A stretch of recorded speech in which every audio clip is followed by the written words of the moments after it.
رسول اللہ صلی اللہ علیہ وسلم کا عمر جب 35 سال سے اوپر ہو گیا تو رسول اللہ صلی اللہ علیہ وسلم کے طبیعت میں کچھ تبدیلیاں آ گئی، اور وہ اس طرح آ گئی کہ وہ اکیلا رہنا پسند کرتا تھا۔ وہ اسی نے خلوت اختیار کی اور غار حرا کی طرف اسی نے رخ کیا تقریباً 37 سال کی عمر میں۔ ادھر وہ رہتا تھا، مہینوں مہینوں وہ اللہ رب العالمین کا عبادت کرتا تھا،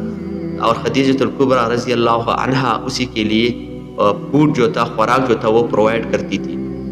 تو رسول اللہ صلی اللہ علیہ وسلم کا عمر جب 40 برس ہو گیا تو اللہ رب العالمین نے جبریل کو بھیجا، اور اسی کے لیے جبریل کو اسی لیے بھیجا کہ وہ وحی کا آغاز کرے اور رسول اللہ صلی اللہ علیہ وسلم پر وحی کا نزول شروع ہو جائے۔ تو جبریل ایسے اپنی شکل میں آ کر رسول اللہ صلی اللہ علیہ وسلم کو وحی کا آغاز کرنے لگا۔ وحی کی جو ہے تقریباً 6 اقسام ہے۔ سب سے پہلے جبریل اپنے شکل میں کبھی آیا کرتا تھا، جیسے کہ اس حدیث میں ہے، کبھی دحیۃ القلبی کی شکل میں وہ آیا کرتا تھا، کبھی جو تھا وہ ایک دیہاتی شخص کی شکل اختیار کرتا تھا جیسے کہ حدیث جبریل میں ہے، کبھی اللہ رب العالمین رسول اللہ صلی اللہ علیہ وسلم کے دل میں کوئی بات ڈالتا تھا، کبھی رسول اللہ صلی اللہ علیہ وسلم کو خواب میں کچھ دکھایا تھا، کچھ چیزیں جو تھے وہ اللہ رب العالمین خواب میں اس کو دکھاتے تھے، تو وہ بھی جو تھا وہ وحی کی اقسام میں سے تھا۔ اور کبھی اللہ رب العالمین سے ایسے باتیں کرتے تھے جیسے کہ معراج کے واقعے پر اللہ رب العالمین نے رسول اللہ صلی اللہ علیہ وسلم کے ساتھ باتیں کی تھی۔ تو جبریل علیہ السلام آ کر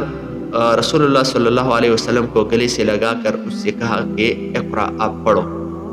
تو رسول اللہ صلی اللہ علیہ وسلم نے کہا کہ مجھے پڑھنا نہیں آتا۔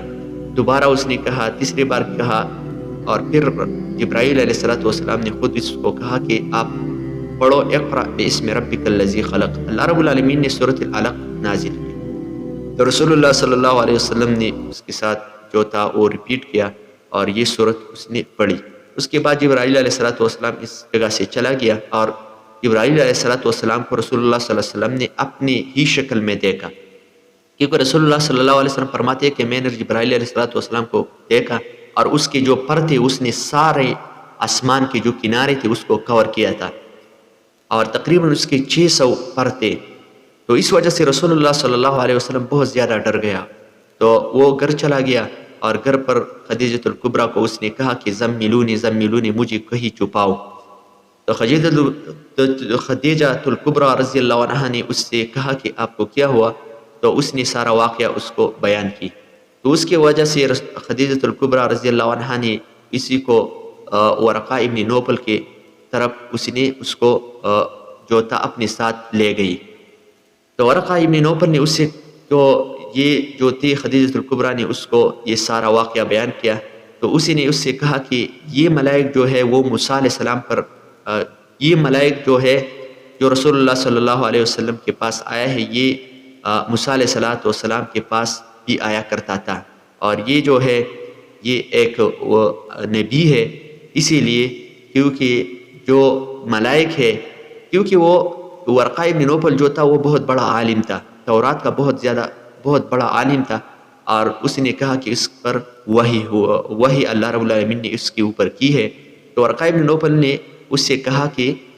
آپ کو یہ قوم جو ہے آپ کو نکلوائے گا۔ تو رسول اللہ صلی اللہ علیہ وسلم نے کہا کہ مجھے کیسے نکلوائے گا اور مجھے ہجرت پر کیسے مجبور کرے گا۔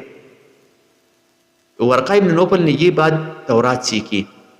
تو ورقہ ابن نوفل نے اس سے کہا کہ اگر کوئی بھی شخص یہ بات کرتا ہے کہ لا الہ الا اللہ، اسی کو اس کے قوم جو ہے وہ خلاف کھڑا ہوتا ہے اور اس کو اپنے علاقے سے نکلواتا ہے۔ تو ورقہ ابن نوفل نے اس کے بعد اس سے یہ کہا کہ اگر میں جو ہوں اور اگر میرا طاقت ہوتا تو میں آپ کی جو ہے آپ کی مدد کرتا تھا۔ تو اس کے بعد وہ واپس وہ گھر لوٹے،